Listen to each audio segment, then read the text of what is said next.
जय हिंद। वेटलिफ्टिंग को Olympic game से हटाया जा सकता है। जी हाँ, ये खबर आ रही है कि अब वेटलिफ्टिंग का जो फ्यूचर है ओलंपिक्स में वो अभी भी निश्चित नहीं है, तय नहीं है, क्योंकि अभी भी उस पर ओलंपिक से हटाए जाने की तलवार लटक रही है। तो ऐसा क्यों हो रहा है और ऐसी क्या बात हो गई, इस वीडियो में चलिए हम लोग जानते हैं। तो देखिए, वेटलिफ्टिंग आज से ओलंपिक में नहीं है। वेटलिफ्टिंग का इंक्लूजन 1920 में जब हुआ, इसके बाद से हर साल ओलंपिक्स में हमको वेटलिफ्टिंग के इवेंट्स दिखे हैं। और वेटलिफ्टिंग का जो डेब्यू हुआ था ओलंपिक्स में वो हुआ था 1896 में, जब मॉडर्न ओलंपिक की शुरुआत हुई थी। और 1904 में भी हमको दिखा था वेटलिफ्टिंग ओलंपिक्स में। लेकिन 1920 में जब ओलंपिक्स में वेटलिफ्टिंग का इंक्लूजन हुआ, उसके बाद से कंसिस्टेंटली हमको हर ओलंपिक्स में दिखा है वेटलिफ्टिंग। लेकिन ऐसी क्या बात हो गई कि टोक्यो 2020 के बाद ये सुनाई दे रहा है कि जो 2024 में पेरिस ओलंपिक होने वाले हैं वहाँ पे वेटलिफ्टिंग हमें नहीं दिख सकती। मतलब ऐसा हो सकता है कि वेटलिफ्टिंग को हटाया जा सकता है पेरिस ओलंपिक से।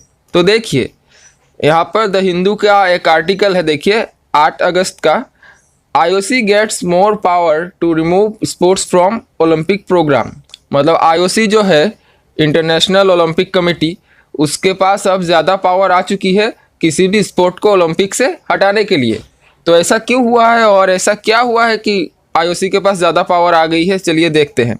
तो देखिए, a new IOC charter gives the Olympic committee wider power allowing it to withdraw sport from the Olympics without requiring session approval. यानी कि एक नया चार्टर अप्रूव किया गया है, मतलब लिया गया है ओलंपिक कमेटी के द्वारा।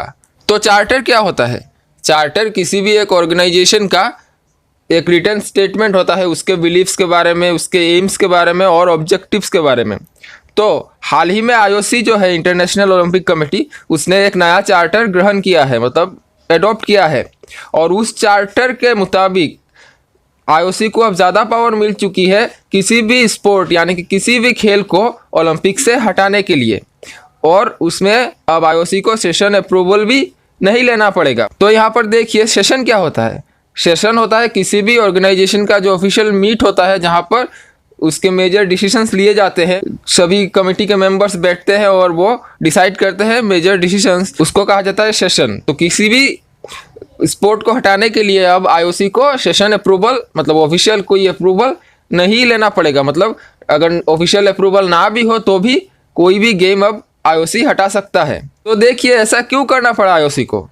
अभी काफ़ी सालों से IOC के डिसएग्रीमेंट्स चल रहे हैं, जो लीडरशिप है वेटलिफ्टिंग और बॉक्सिंग के। तो सभी खेलों का एक गवर्निंग बॉडी होता है, जैसे कि फॉर एग्जाम्पल आप ले लीजिए, क्रिकेट के लिए है ICC, फुटबॉल के लिए है FIFA। तो इन दोनों खेलों के जो गवर्निंग बॉडी है, वेटलिफ्टिंग और बॉक्सिंग, इनके गवर्निंग बॉडीज़ के साथ IOC का डिसएग्रीमेंट चल रहा है काफ़ी मुद्दों पर, काफ़ी सालों से। तो इसीलिए IOC को ये डिसीजन लेना पड़ा कि अब IOC अपना ऑफिशियल कोई सेशन ना भी हो, फिर भी किसी भी स्पोर्ट को अगर ज़रूरी लगे तो IOC हटा सकता है ओलंपिक से।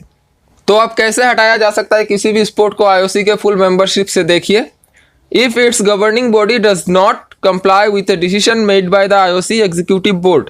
अगर IOC का जो एग्जीक्यूटिव बोर्ड है उसका कोई भी डिसीजन अगर लिया गया हो और उसके साथ जो खेल है उसका गवर्निंग बॉडी कंप्लाई ना करे, तो हटाया जा सकता है किसी भी स्पोर्ट को IOC के मेंबरशिप से। या फिर अगर acts in a manner likely to tarnish the reputation of the Olympic movement, और जिससे जो ओलंपिक का रेपुटेशन है उसको धक्का लगे, तो भी अगर ऐसा लगे तो हटा सकते हैं IOC किसी भी स्पोर्ट्स को। और अभी जो सबसे ज़्यादा रिस्क में है वो है वेटलिफ्टिंग, क्योंकि काफ़ी सालों से IOC और जो वेटलिफ्टिंग की गवर्निंग बॉडी है उसके डिसएग्रीमेंट्स चल रहे हैं। किन मुद्दों पर? मुद्दे हैं लॉन्ग टर्म डोपिंग केसेस और गवर्नेंस इश्यूज, यानी कि डोपिंग केसेस जो हो रहे हैं वेटलिफ्टिंग में। तो काफ़ी ऐसे केसेस आए हैं पिछले सालों में जहां पर वेटलिफ्टर्स डोपिंग करते हुए पाए गए हैं, यानी कि उन्होंने बैंड सब्सटेंस लिए हैं अपना परफॉर्मेंस बढ़ाने के लिए।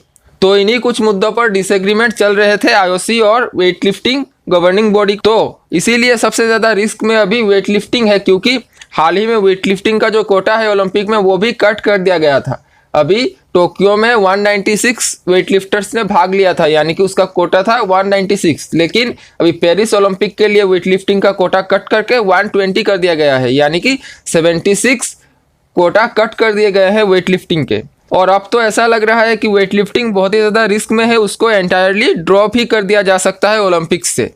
तो हम उम्मीद करते हैं कि उनके जो आपसी डिसएग्रीमेंट्स है आईओसी और वेट लिफ्टिंग गवर्निंग बॉडी के वो सुलझें, क्योंकि भारत के लिए भी वेट लिफ्टिंग एक काफ़ी अच्छा स्पोर्ट रहा है। अभी इसी साल टोक्यो ओलंपिक्स में भारत की साइको मीराबाई चानू ने वेट लिफ्टिंग में सिल्वर जीता है, और इससे पहले सन 2000 का जो ओलंपिक्स था जो शायद सिडनी में हुआ था, वहाँ पर भारत की कर्णम मल्लेश्वरी जी ने एक ब्रॉन्ज जीता था। तो वेट लिफ्टिंग में भारत के पदक आए हैं और हम वेट लिफ्टिंग में और भी ज़्यादा अच्छा कर सकते हैं अगर वेट लिफ्टिंग ओलंपिक से ड्रॉप ना हो। तो हम उम्मीद करते हैं उनके आपसी जो डिसएग्रीमेंट्स है वो सुलझे और हम वेट लिफ्टिंग को पेरिस ओलंपिक्स में देखें। तो इस वीडियो को ख़त्म करने से पहले यहाँ आप लोगों के लिए एक प्रश्न है, देखिए इस प्रश्न का उत्तर आप लोग कमेंट सेक्शन में लिखकर अवश्य बताइएगा।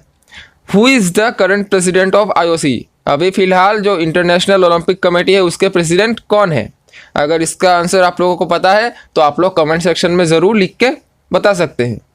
तो मिलते हैं अगले वीडियो में। जय हिंद।